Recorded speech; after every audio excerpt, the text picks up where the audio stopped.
Peace, family. It's your brother Marc Lamont Hill. You're watching the Marc Lamont Hill official YouTube channel. Thank you for watching. Thank you for joining. Thank you for your patience. I gotta set these notifications a little differently, and then my apologies. This is all my fault. My team set up times on for the Gaza live and office hour segments, and they're sort of like placeholders. And then as the day goes on, I kind of have a better sense of whether it's going to be 10 or 10:30 or 11. And I forgot that the system still had it locked in, so people were coming into the room at 10, and I wasn't expecting that. And so it hit me like around like 10:25. I was like, oh wait, it's people in here. Anyway, I appreciate y'all as always. Um, thank you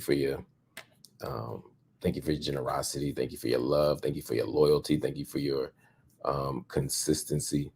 Um, of course, we're joined together by not bad moments or good moments, but we're coming together in this room because of an ongoing crisis, not a moment, but a crisis, a long-standing crisis, and that is Israel's war on Gaza. And right now, that war on Gaza has reached day 157. We're 157 days into Israel's war on Gaza. And I can't imagine that anybody, maybe somebody, but anybody thought that this would go on this long. It's not that I thought that Israel didn't have the capacity, the resources to do it. It's not that I thought that Hamas would stop resisting, or that they would, come up with their hands up, surrender their guns, and walk out of the Gaza Strip. Is that I thought that there would be enough international scrutiny and rebuke and ultimately accountability that would make this similar to other examples of Israeli military incursions. For example, Protective Edge in 2014 lasted 51 days, right? 2014, the 2014 invasion began in July of 2014 and extended into September, into August, excuse me. Operation Cast Lead, which started in end of December of 2008, and went through January 18th, I believe, of 2009. So it's about 3 weeks in a day. I know it's 3 weeks in a day, so I'm basing my math on that.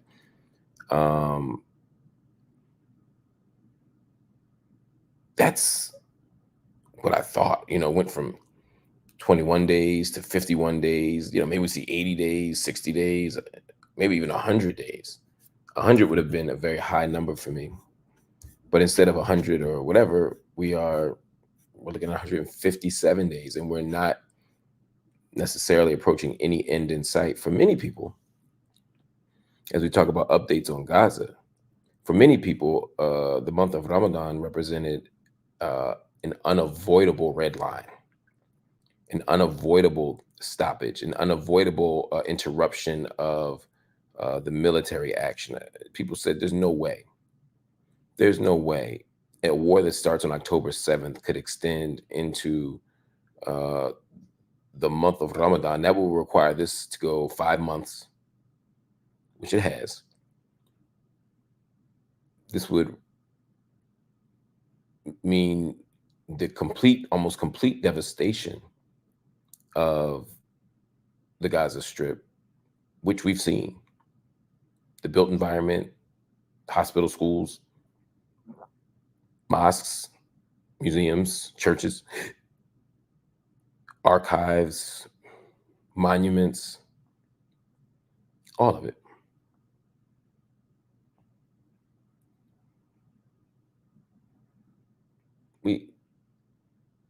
We thought maybe International Criminal Court or the International Court of Justice would have intervened and ordered a stoppage.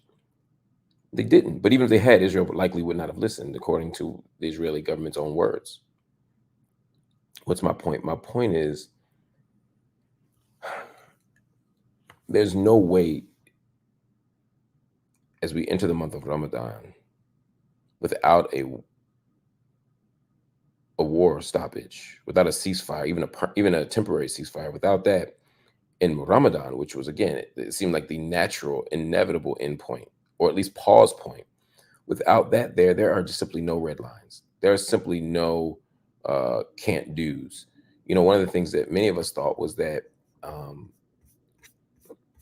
bombing and destroying and starving, yani, um, not just Palestinians, but largely Palestinian Muslims during the month of Ramadan would provoke such an extraordinary um,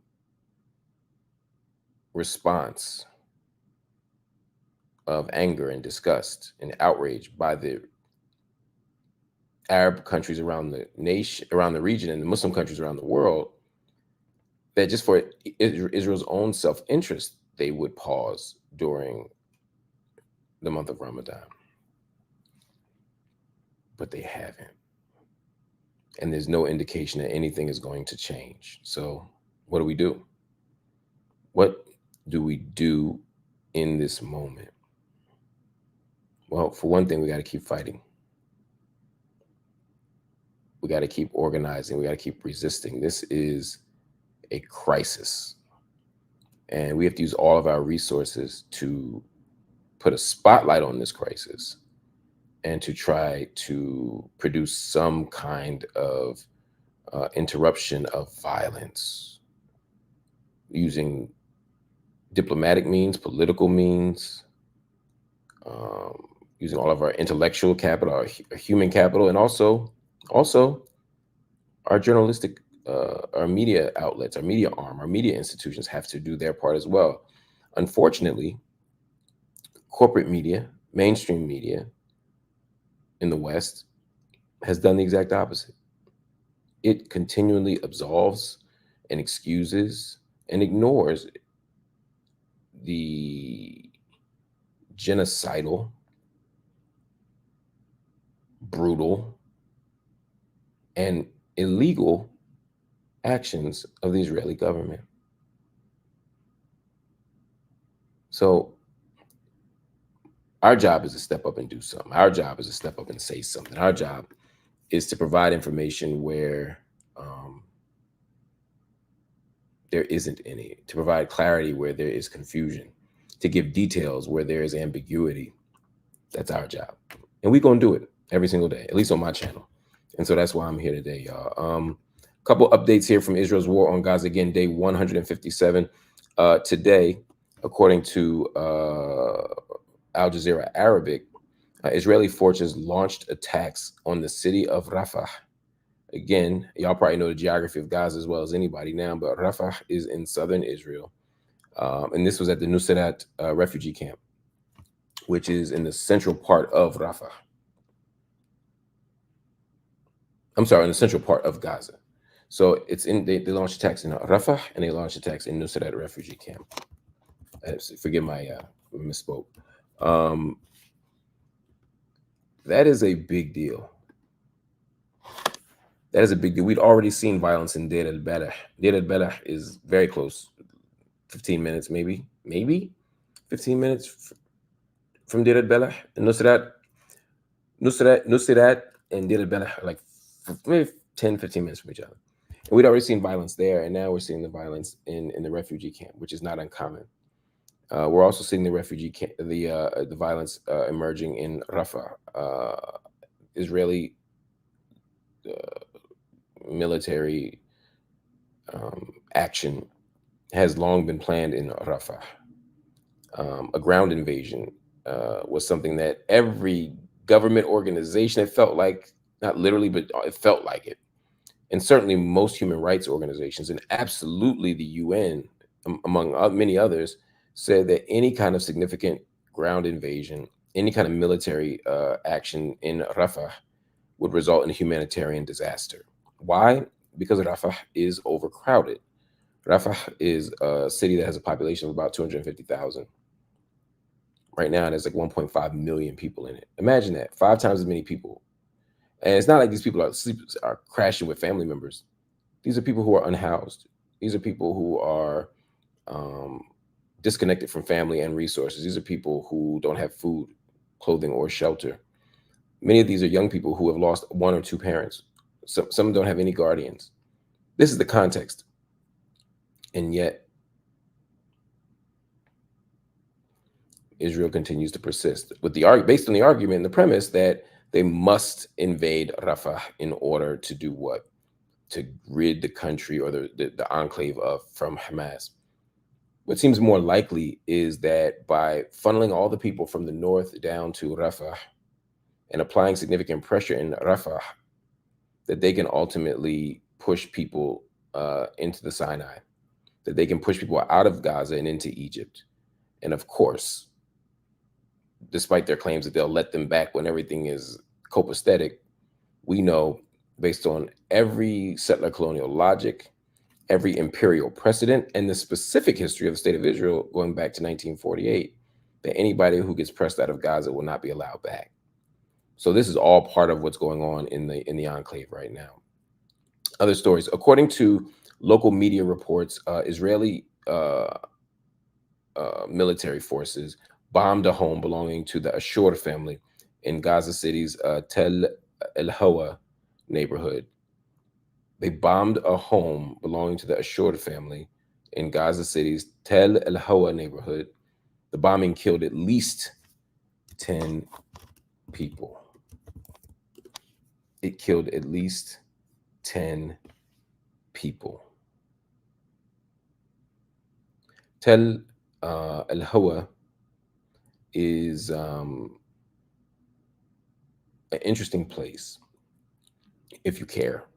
Tel El-Hawa is in the south of Gaza. It is not an ancient city like some of these places. Tel El-Hawa is a creation of, it's a post-Oslo Accords creation of the Palestinian Authority, Palestinian National Authority. It's a kind of rich place.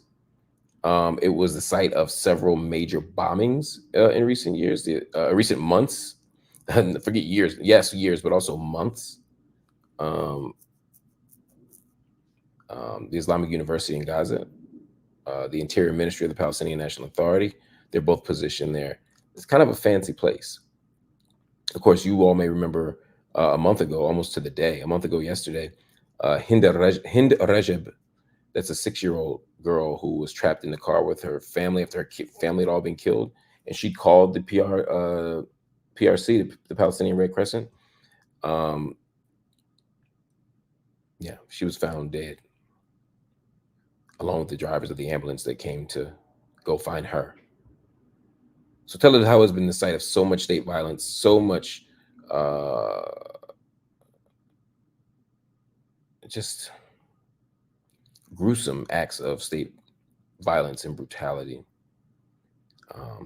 such extravagant contraventions of international law. All of it has happened in Tel El-Hawa, and so it's not surprising. It's not surprising at all, actually, that the Ashur family in Tel El-Hawa is the site of 10 more deaths. Now, we talk in death numbers, and every day I give you the death numbers. I didn't start with them today, but I told you yesterday, I told you Friday, I said these numbers are going to exceed 31,000 by the end of the weekend. Yesterday I told you, yo, but by tomorrow we're going to be 31 plus. And as of today, and I'm not bragging here, I wish I could be wrong every time on this, at least 31,045 Palestinians have been killed. As of today, the death toll is now 31,045 Palestinians who have been killed in Israeli attacks on Gaza, since October 7th. The injured number is 72,654. And of course, the revised death toll in Israel from Hamas and their October 7th attack stands at 1,139. And of course, we know that dozens of people remain captive. They're still hostages that we have to think about and talk about. And I, for one, advocate the release of all hostages, not prisoners of war, but if you're a hostage, if you're a civilian, if you've been kidnapped, you should be released. I also advocate a full ceasefire. And I don't think those two things are separate. I think they both are righteous and moral and principled on their own, but I'm not naive or unrealistic about war. I understand what has to happen. And look, if the condition of returning the hostages is a ceasefire, or if the condition of a ceasefire is returning the hostages, whatever, just do it. Stop killing people. Stop holding people hostage. Let these hostages return to their families, and let Gaza get some relief, not temporary relief, not relief so that a few humanitarian convoys can come in and Israel can recoup and re-strategize and re-up on every kind of qualitative military edge that it is contractually bound to maintain vis-a-vis the United States military apparatus and defense and weapons industry, defense industry. Given all that, I don't want anything temporary. We need this to stop. It's that simple, y'all. We need this to stop.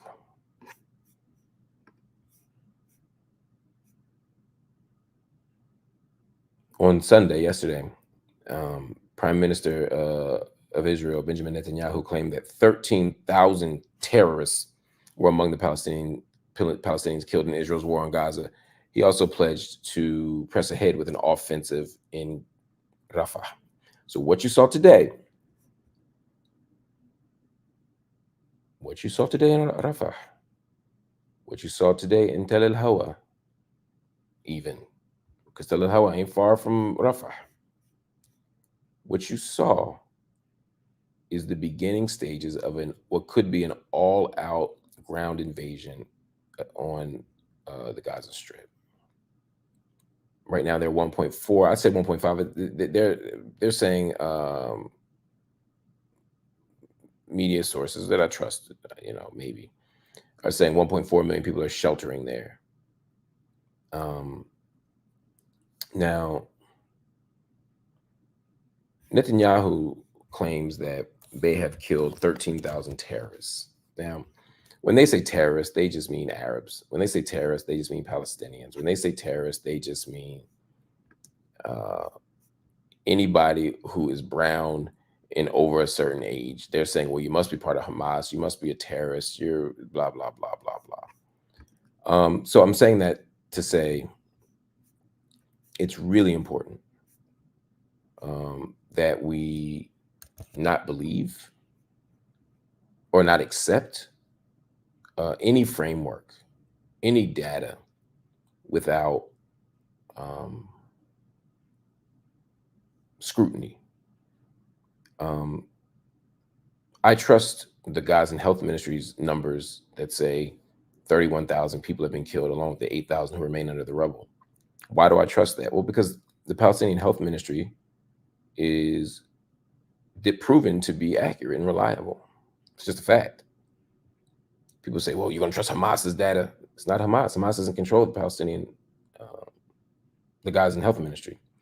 Also, at every other moment where we've looked at the death toll from the Gazan Health Ministry and we compared it to other dispassionate or disinterested parties, the Gazan Health Ministry's numbers are within 4%. The Gazan Health Ministry's numbers are within 4%. So we know they're accurate. So we don't doubt that 31,000 people have been killed. And let me be clear, Israel doesn't dispute it either. So Israel is not saying Hamas is wrong either. So even if you just believe everything Israel say, the 31,000 is not in question. We also know from the ministry that 2/3 of those people have been women and children. So of the 31,000, we're saying like maybe 20 of them are women and children. That leaves 11,000 people, roughly. So again, I'm not going to quibble over the exact math here. My point is, for Netanyahu's number to be remotely accurate, it would mean that every male adult in Gaza is a quote unquote terrorist.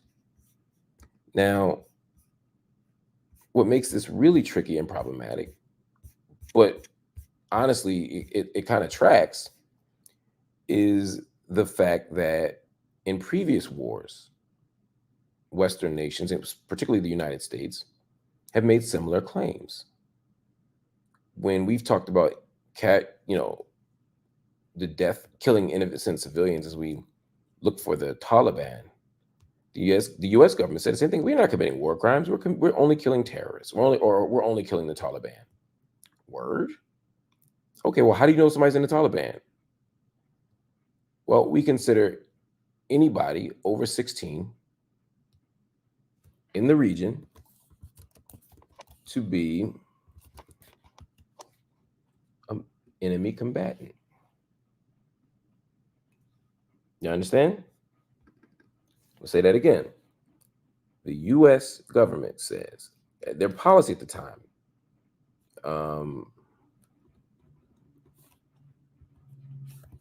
They said that an enemy combatant was determined not by some deep CIA intelligence mechanism that just finds out where people were and what they was doing and blah blah blah, whether they've been radicalized, whether they've been part of particular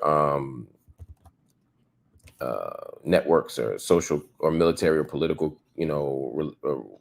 circles. No, if you're 16 and you're from Afghanistan,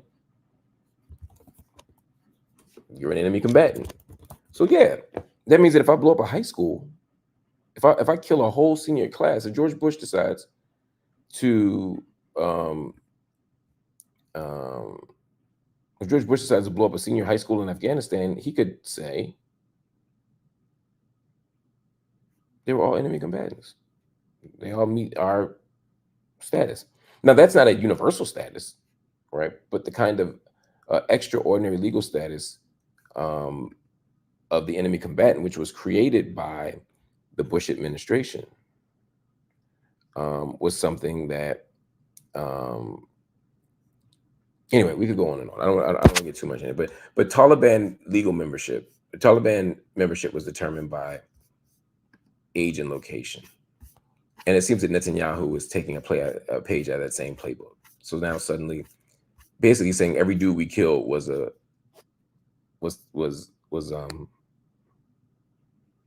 Hamas. Now, I know some people who have been killed. My colleague, Rafat Al-Arir, Hamza Al-Dahduh, Rafat Al-Arir is an academic colleague of mine. Rafat Al-Arir,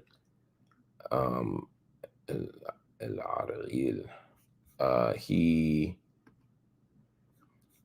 was a professor.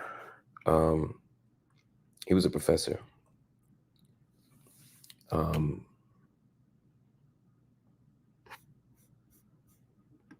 Hamza Al-Dahduh is the son of Wa'el Al-Dahduh, my colleague at Al Jazeera. Both of them killed. Of course, Hamza was killed along with his siblings. So many family members of the Dahduh family have been killed. I say, visual. What's my point? My point is, I could look at each of those people and say, well, they're clearly not Hamas. So this doesn't really track. But the reason it does is because the Israeli government has determined that all of those people I named are Hamas or Hamas-affiliated individuals. So when they kill the journalist, when they kill the college professor, when they kill the radio host, they always have an explanation where you're 1 degree of separation from Hamas. Now, the problem with that approach, other than it just being unethical and immoral, is that it ignores the fact that Hamas is a democratically elected government back in 2007, and they are the active government right now. I don't pretend that Hamas has a legal democratic mandate. Hamas hasn't had an election in 17 years. But my point is, they run everything. So if I have a job at the radio station and it's a state supported radio station, then you could say, well, yeah, I work for Hamas. If I'm a doctor at the hospital, you get what I'm saying? You could say, oh, well, he's Hamas affiliated because it's a state hospital. And so that's how they justify killing all of these people. And so when Netanyahu comes up and says that he's killed a lot of terrorists, he's got a lot more terrorists to go, what it allows you to do is accept this ridiculous number of 31,000 people who have been killed by the Israeli military since October 7th, because you feel like he's not killing innocent people, he's killing guilty people. That's the framework, that's the language, that's the logic. The but we have to push back against it. That's why I say you can't accept the framework. And of course, here we are with a ground invasion coming on the first day. Now, the second day, people in Palestine right now are probably just about to make sahur. In Gaza, they'll be making sahur probably in about 2 hours, maybe 1 hour.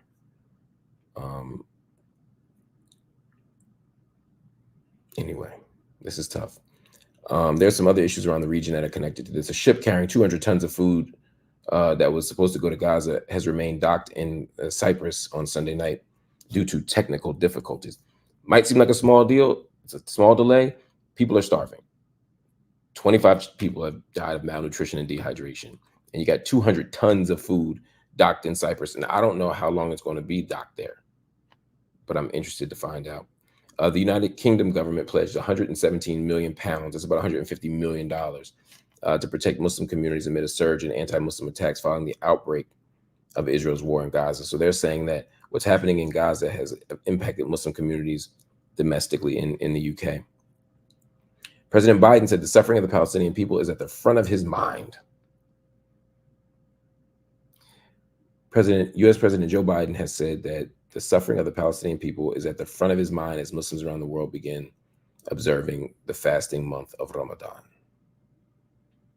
What does it mean to be at the front of Joe Biden's mind if he does nothing to change policy, if he continues to enable the very suffering that he's lamenting? Denmark's foreign minister, Lars Løkke Rasmussen, joined a chorus of international condemnation. I need to say that again. Denmark's foreign minister joined a chorus of international condemnation of Israel's approval of new settlement units in the occupied West Bank. I mean, can you imagine? Can you imagine right now, in the midst of all the madness going on in the world, Israel greenlit, and they have a whole department reserved just for planning settlements. They allowed 3,500 permits for new settlement housing units in the West Bank. 3,500 new illegal settlement housing units.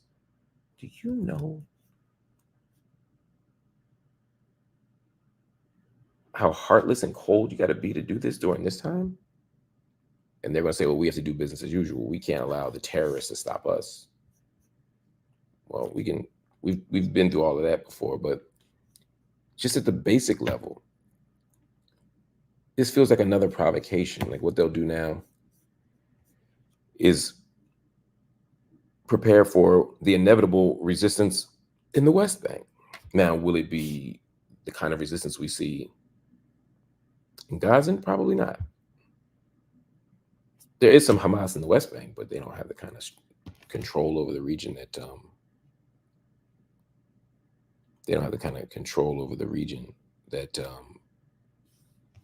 that they do in Gaza. And we know the Palestinian Authority is not going to stand up and resist in any kind of legitimate way.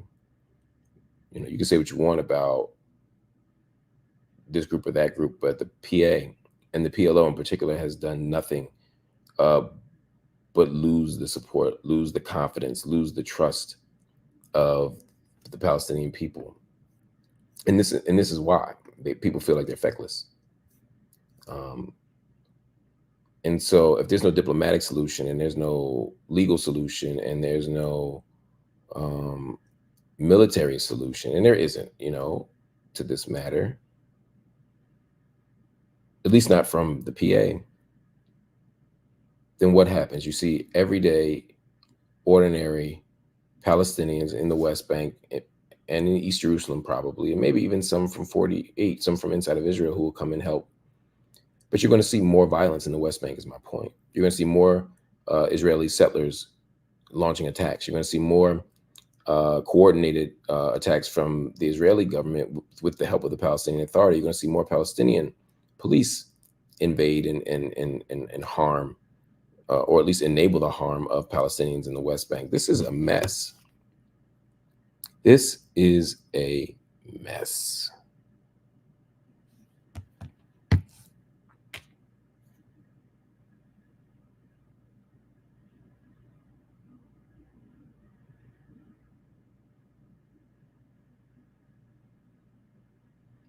And so not only is Israel expanding settlements, which only reinforces the rare moment of honesty from Benjamin Netanyahu when he said there's not going to be a Palestinian state. The two-state solution is dead. Well, the reason why the rest of us already knew the two-state solution had been long dead was because of Israel's commitment to a one-state reality, an apartheid state, in which they control Israel itself, of course. They control the Gaza Strip through effective control by redeploying troops along the border, of course. And they continue to expand illegal settlements in the West Bank. And so they're doing what they said they was going to do. This is only going to create more resistance, more anger, more resentment, more violence. And then I'm sorry, not the U.S. The U.S.'s client state, Israel, then uses Palestinian resistance as the pretext and as a justification for grossly disproportionate and often illegal, typically illegal, military actions designed only to erase Palestinians from all of historic Palestine. The game plan ain't hard to see. So, President Biden, when you say the suffering of Palestinian people is at the forefront of your mind, that means very little. But when Denmark's foreign minister says we internationally condemn these new settlements, that's at least a principled statement that now needs some muscle. The problem is those Western nations that may have the muscle, those non-aligned nations that may have the political desire and will to fight, those global South nations that will hold Israel accountable in international courts or that will press the UN Security Council to make some legitimate accountability measures. The problem is all of them get wiped away if the United States or the UK or Russia or China veto it. That's what it is, right? That's what it is. That's just how the United Nations is laid out. If the United States, if the UK, if Russia, if China, or if France, any of the 5 permanent members of the Security Council vetoed something, man, what are we talking about then? What are we talking about, right? They veto, it's a dead deal. It's a done deal. And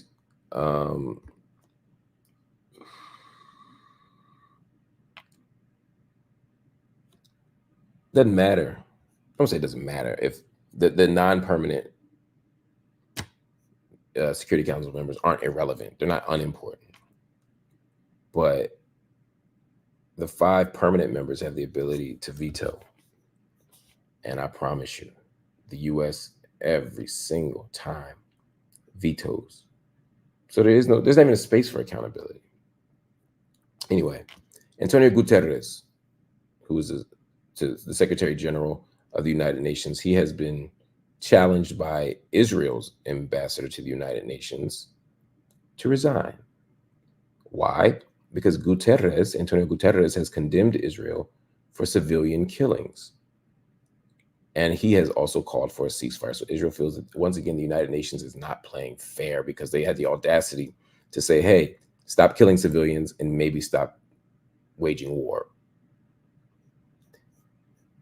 Now, Antonio Guterres has plenty of criticism that he deserves. I mean, listen to our brothers and sisters from Haiti and see how they're reasonable, principled, critical analysis of the UN, and particularly, in this case, Guterres' response to what's happening in Haiti. There's room for criticism, but there ain't no room for criticism of Guterres on this matter. Not in terms of what he has said. He's called it properly. Anyway, before we go, I just want to mention something about the West Bank. Again, we've been talking about the West Bank. It's Ramadan. If you've never been to Jerusalem, you should go during Ramadan. It's one of the most beautiful experiences. Also going, I've been in Jerusalem on the Prophet Muhammad sallallahu alaihi wasallam's birthday.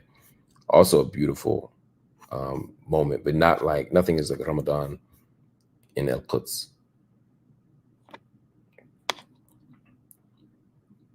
Now there's no shortage of masajid in Jerusalem or in Palestine. I mean, even if you're in the old city of Jerusalem, Aqsa ain't the only mosque. It's not even the only mosque in the old city. There's multiple masajid in the old city. There's a beautiful masjid in Sheikh Jarrah, right next to Hind al-Husseini orphanage in the American Colony Hotel. There's a million of them, right? But there's something extraordinary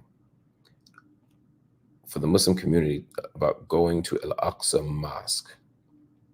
Again, the site of Al-Isra and Al-Miraj, right? The first Qibla, as I said before. It's extraordinary. And the Israeli government knows that. And yesterday,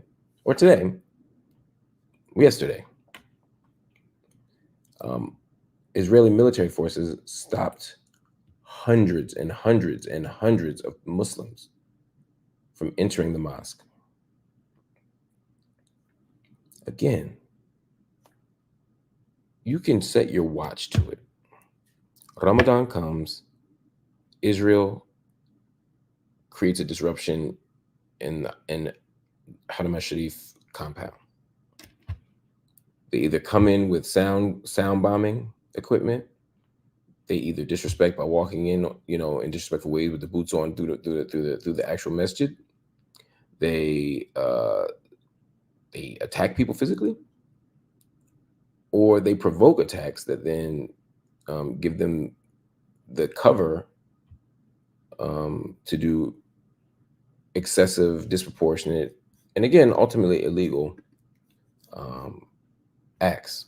And people say, why do you keep saying it's illegal? See, East Jerusalem, where the old city sits and where Masjid Al-Aqsa sits, is under military occupation. It has been since 1967. Just like Ramallah is, just like Beit Lahem is, just like all the West Bank is, right? Israel does not have a right to defend itself. No nation, that's not particularly Israel, no nation has a right to defend itself in areas where it is engaging in a military occupation. So you can't even say, oh, well, they're just defending themselves. And what do you want them to do? They're being attacked. And blah, blah, blah, blah, blah. Of course, there isn't a military occupation, and ultimately an illegal military occupation by many legal standards. There is an illegal military occupation that takes place every single day since 1967, since June 10th, I guess, right? Maybe even since the 5th. Anyway, point being, since the 6-Day War of 1967, there has been an illegal occupation, and Palestinians have resisted. And it is now an accepted logic, though flawed and inaccurate, that Israel always has a right to defend itself against Palestinian terrorism, when in fact it is Palestinians who are engaged in acts of resistance in the West Bank, in East Jerusalem, etc. Now, let me be clear. All forms of self-defense are not permitted. The legal provision of self-defense is not unlimited. So you can't just do anything to anybody. You can't commit war crimes. You can't kill civilians. There's all kinds of things, right? Palestinians are not exempt from legal accountability either. But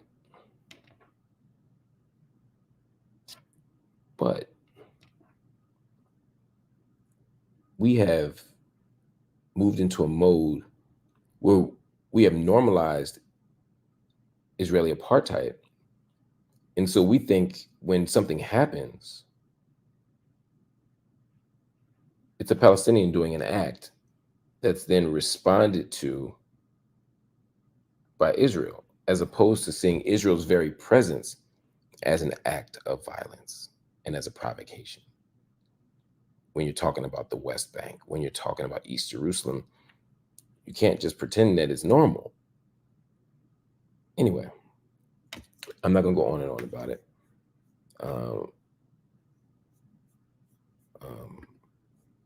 I just wanted to break that down for y'all. I got more updates tomorrow from Gaza. I got more updates from the West Bank tomorrow. One more thing, though, a couple more quick updates, actually. The United States says Israel has not yet presented a plan to protect civilians in its planned invasion of Rafah as Israel's self-imposed Ramadan deadline for invasion passes. In other words, the U.S. has asked, and really kind of in line with the ICJ, saying, what is your plan to protect civilians? And Israel hasn't presented a plan. I'll let you know in a secret, because they don't have a plan to protect civilians. Their plan to protect civilians is to make sure that nobody gets called a civilian. Amid a surge in Israeli attacks on Gaza, Jordan, country of Jordan, Kingdom of Jordan, if you're saying, warns curbs imposed by Israel on worshippers' access to Al-Aqsa Mosque, that it's pushing the situation towards an explosion. I'm going to say it again. Jordan is giving a warning. They're saying that Israel's decision to impose limits or curbs on Muslim access to Al-Aqsa Mosque is going to create an explosive situation. Jordan is saying that. Now, Jordan knows what it's talking about. Why? One, because Jordan has been involved in this military, political, diplomatic, and, religious struggle for decades. Jordan has also occupied the West Bank, including East Jerusalem, from 1948 to 1967. But also, there's something in the old city with the religious spaces called the status quo. The status quo is not just what status quo normally means, but the status quo in the context of old city refers to the management arrangement of the holy sites, whereby the Jordanian government actually oversees the management of Aqsa Mosque. The Israeli government doesn't oversee the management and maintenance of the Aqsa Mosque.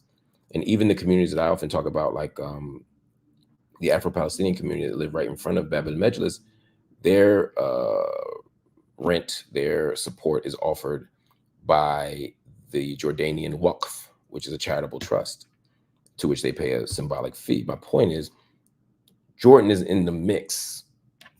Jordan runs the mosque.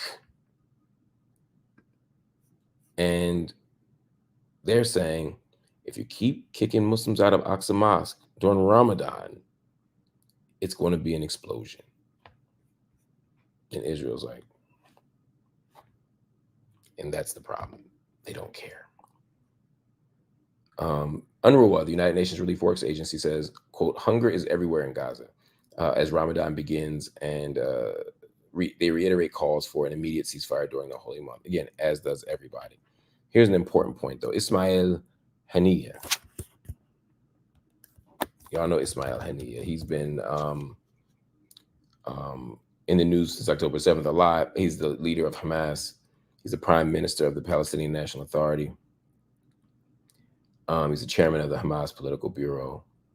And as many people on the Zionist side of the fence like to point out, he lives in Qatar, although he was born in a shelter refugee camp in Gaza and graduated from the Islamic University of Gaza, which we just talked about, right? In the fancy PNA created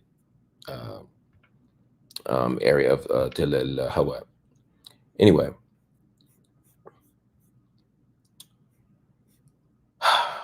Ismail Haniyeh says something very important about a ceasefire. Because remember, UNRWA was calling for a ceasefire. Human rights organizations calling for a ceasefire. Politicians calling for a ceasefire. Everybody's calling for a ceasefire. And the head of Hamas says that the reason we don't have a ceasefire is because of Israel. And he said, we don't want an agreement that doesn't end the war on Gaza. He said on, not in. We don't want an agreement. So in other words, he doesn't want a temporary ceasefire. He's not going to concede to a temporary ceasefire. He said, we want an agreement that doesn't end the war, or that ends the war on Gaza effectively. Now, Israel, of course, is going to say we will not engage in any permanent ceasefire as long as Hamas is in the building at all. Now, the problem is it's impossible to eliminate Hamas. And even if so all you could really do is demand elections, free and fair elections, democratic elections like the ones that were conducted in 2006 and verified as free and fair, and hope Hamas don't win. Got to tell you, though, take more than a notion to make all that happen. And I'm not sure that Hamas is going to agree to that. Now, Hamas certainly won't agree to leave power and abandon the Gaza Strip and surrender. But what they might do is agree to free and fair elections. The question then becomes, and I can't wait to talk to some of my political insiders in Palestine about this.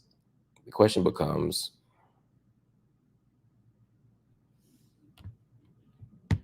who will win?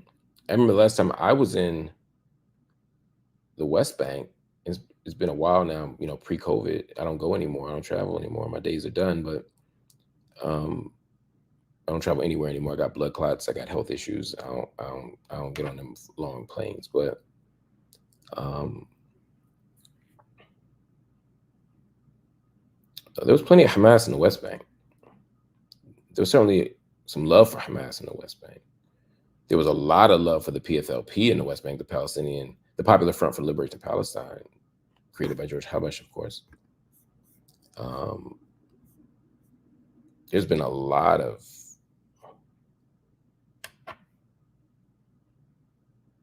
rumbling and bumbling about what a liberation organization could look like. But it's not clear to me that Hamas would necessarily lose. It's not clear to me that Fatah would necessarily lose, although I think they might.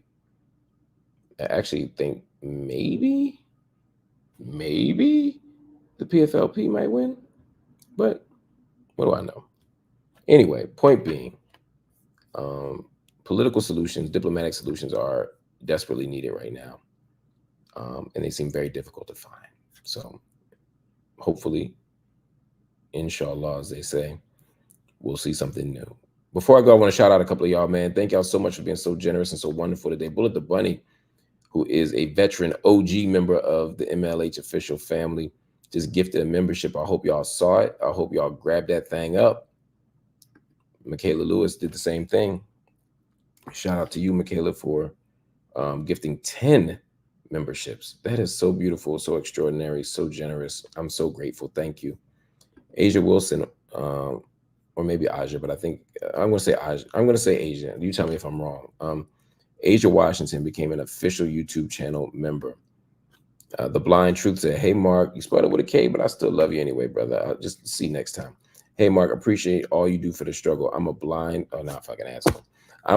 Palestinian who did this song for Palestine. Would appreciate your feedback.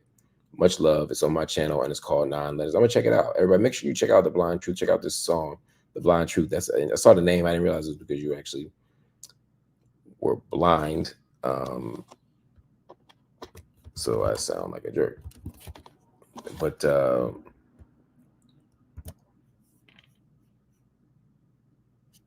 check it out.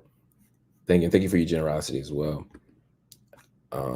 Jordan Taylor, my brother, said, "Good news. Do you think the plans for the United States Army to build a temporary pier on the Gaza coastline is an ulterior motive to access Gaza's gas reserves?" I don't. I think that that's not unimportant, but I think the primary move is far more basic and cynical, and that is just we want to look like we're doing something while funding this occupation. We're going to build some shit so we can say we didn't put boots on the ground, but that we dropped. Later on they'll say we parachuted food in. We built a whole pier just to feed Palestinians. What else did you want us to do? And I'd be like, stop sending guns and weapons. Stop vetoing accountability votes. Stop sending money. But they'll say, but we built that nice little pier. That's what I think is happening. But accessing Gaza's gas reserves is a lot more complicated than that. I don't see that happening. And it would in doing so would embroil the United States in even more intense conflict in the Middle East, mostly by proxy, right? I don't see anything huge happening, But the last thing you want is to further enrage regional factions who are frustrated. I mean, the U.S. has already intensified antipathy against the U.S. government with the strike of the Ansar Allah, the Houthis in the Red Sea. They've already made people angry with their continued support of Israel. And now, if they start usurping Gaza's gas reserves, that would be tough. But I mean, what you're saying is astute and very smart and critical. I don't put it past the United States. I don't think the United States is above it. I just don't believe that that's the primary goal right now. Shaima Jadadat said, "Do Americans know that Netanyahu's son Yair, a de facto from the IDF, a defector, I think you mean, defector, I think is what you mean, is having a VIP vacation in Miami paid by American taxpayers, courtesy of Grandpa Genocide Joe." Let's be clear, he's not just having a vacation in Miami, right? To my knowledge, and again, I could be wrong. I just work here, but to my knowledge, Yair Netanyahu lives in Miami. That he has this boss ass apartment, maybe on South Beach. Y'all, can y'all investigate that for me? I ain't got time to look, but can y'all check out? I know he's been there at least since the war started. And yep, let me see. Actually, here it is. Without me even looking hard, I wasn't looking for it, but it popped up when I typed his name in, because apparently a lot of y'all care about this. Benjamin Netanyahu's son Yair, 32, hunkers down in $5,000 a month Florida high-rise protected by Israeli Shin Bet bodyguards. Shin Bet is the Israeli kind of domestic security agency, as opposed to the Mossad, which is like the foreign wing. As hundreds of thousands of his countrymen put their lives on the line in brutal fighting against Hamas in Gaza. I mean, he is 32. He is 32, and the average conscription is only 2.5 years, so most people are way past military serving age by 32, unless they're full-time military people. So that's not unusual that BB's son is doing that. But he definitely got the hell out of Israel. And he's eligible for reserve duty now until 40. But he don't want no part. He don't want no smoke, man. He called himself Israel's Prince Harry one time. I remember people were kind of disgusted by it. People thought that he was garbage. I have seen him tweet things like "River to the Sea" like a year after I did, and I remember thinking, "Wow, he can say whatever he wants."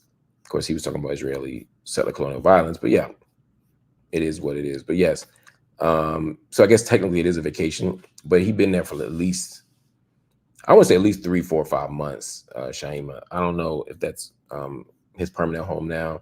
Remember, Netanyahu grew up in the United States. In fact, he went to high school right near me, near my city in Philadelphia. He grew up in Cheltenham. He went to high school in Cheltenham High School. So, you know, Benjamin Netanyahu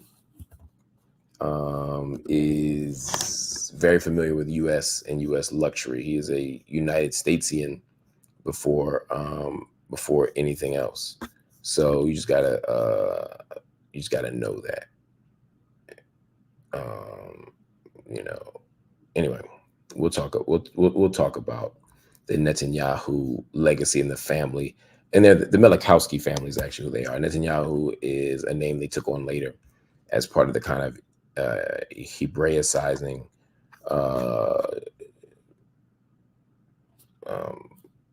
practice, Hebraicizing naming practices that accompanied the kind of formation of the Jewish state.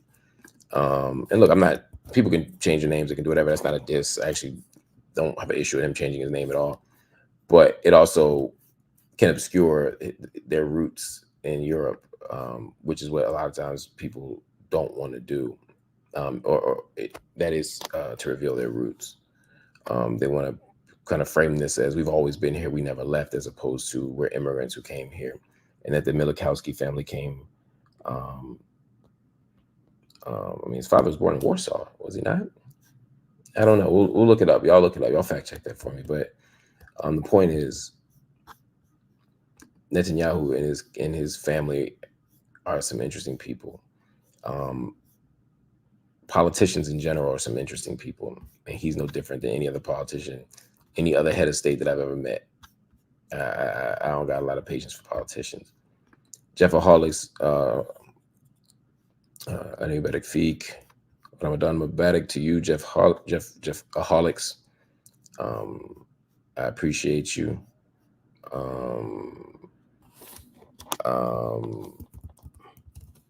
I am grateful for your support, Jeff. You stay here on the site. You're like Rosability and Jordan and Bunny and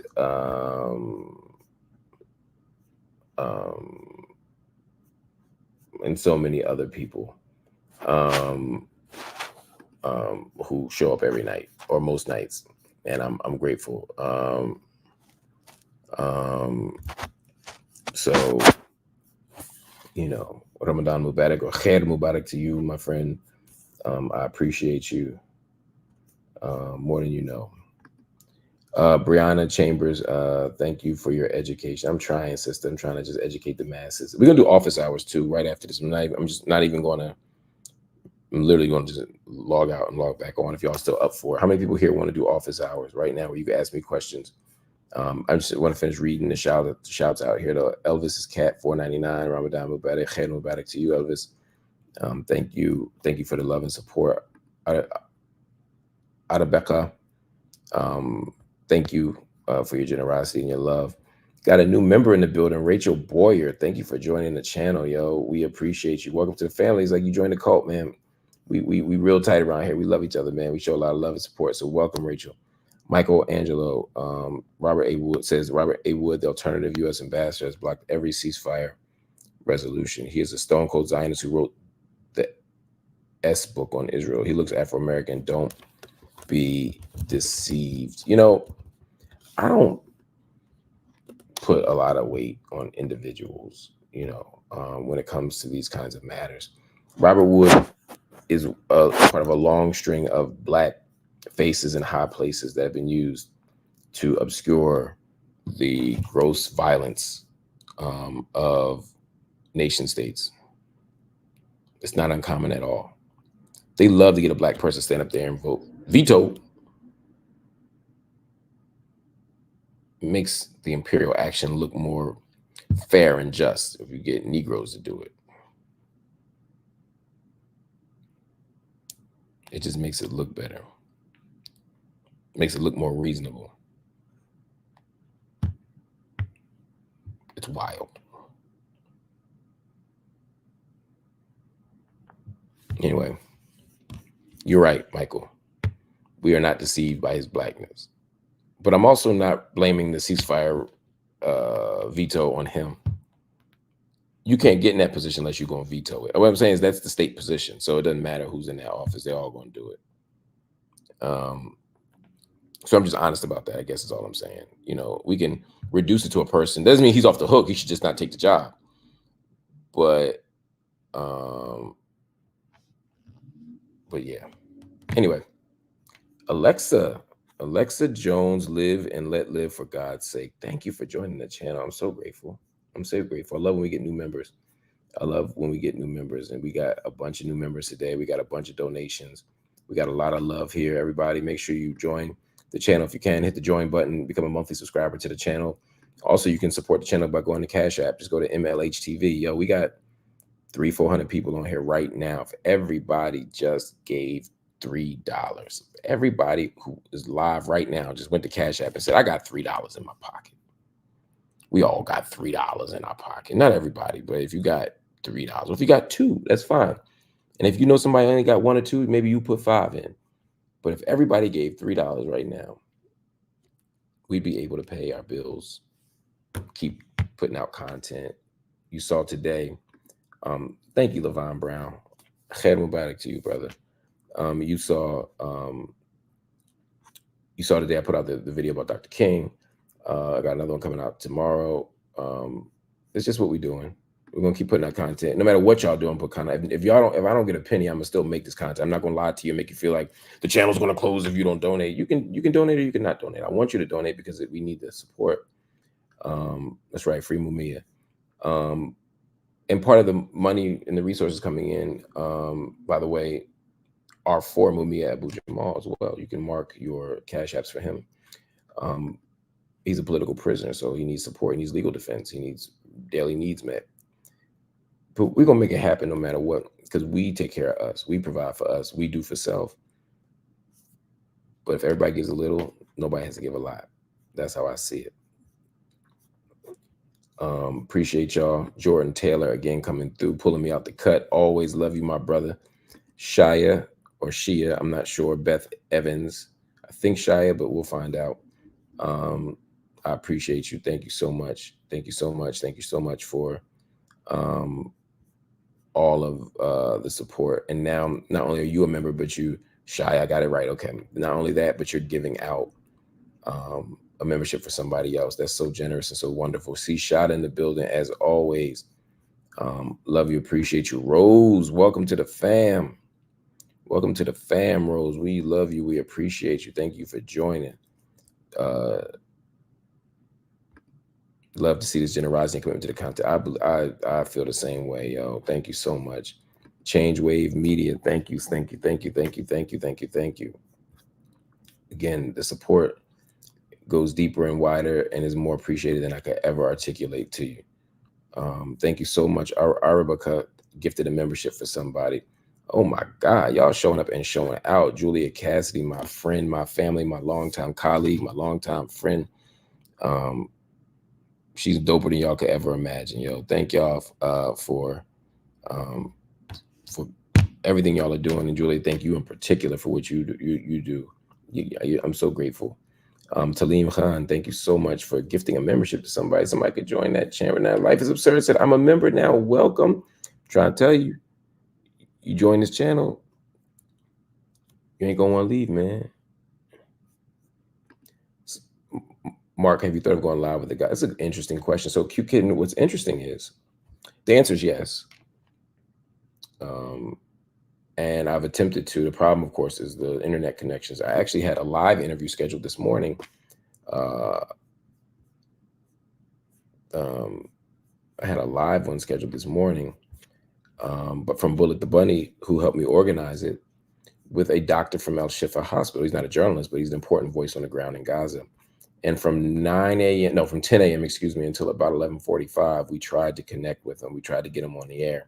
We tried it through YouTube. We tried it through Instagram. Then Instagram started tripping and wouldn't allow me to invite him on. It was a whole thing, man. I don't think it was anything like conspiratorial. I think it was just a combination of terrible internet access in Gaza and bad luck on Instagram.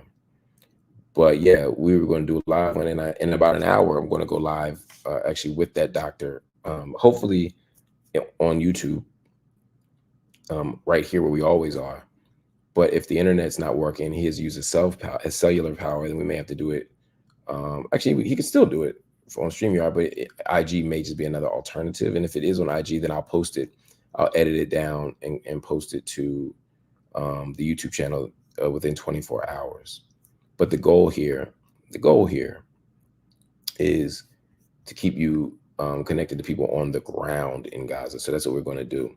So that would be dope. That would be dope. I'm glad it's funny. It's just funny you said that, because that's exactly what we're doing. That's exactly what we're doing. Crooklyn, I don't know if I shouted you out, but thank you if I didn't, yo. I appreciate you, Crooklyn. And I appreciate you, Crooklyn. Thank you so much for the generous donation. And I love my BK people. I lived in Brooklyn for a long time, so I got a special place in my heart for Brooklyn, for the People's Republic of Brooklyn.